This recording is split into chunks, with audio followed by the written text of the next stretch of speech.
Ulat daw ni Pambansang Kamao Manny Pacquiao ang isiniwalat ng Pangulo na plano siyang dugutin ng grupong Abu Sayyaf. Balita hatid ni Rida Reyes.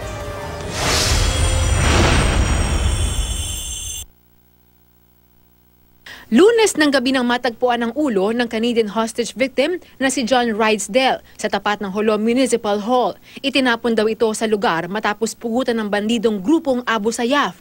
Kasunod ng pangyayaring ito, nangako ang Malacanang na mas paigtingin ang pagtugis sa teroristang grupo.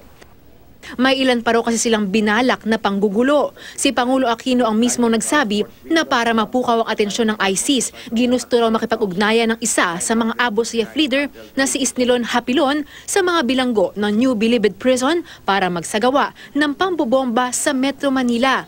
May mga high-profile personality rin daw silang gusto sanang kidnapin, kabilang na ang kapatid niyang si Chris Aquino o isa sa mga anak nito. Hindi lang daw si Chris, gayon din si Sarangani Representative Manny Pacquiao o isa rin sa mga anak nito. Kinumpirma ng PNP o ng Philippine National Police ang intel tungkol dito. Nalaman daw nila ito matapos nilang maaresto ang ilang miyembro di umano ng bandidong grupo. Gayunman, napigilan na raw ito. There were operations conducted with the AFP. We have arrested some people.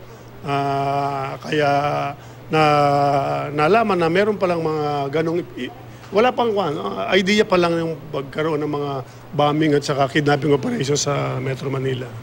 Ikinagulat ni Pambansang Kamao Manny Pacquiao ang balitang ito at para makasiguro, mas paigtingin daw niya ang kanyang seguridad maging ng kanyang pamilya. Kung totoo man yan yung intelligence report, siyempre yung security ng family ko at security ko, so kailangan natin ayusin. Wala namang pahayag pa sa ngayon si Chris Aquino. Sa kabila nito, iginiit ng Pangulo na ang mga planong ito ng Abu Sayyaf ay nanatili lamang na mga plano. Sa ngayon, nagsasagawa na rin daw ng iba't ibang hakbangang pamahalaan para masiguro ang kaligtasan ng lahat. Rida Reyes, GMA News.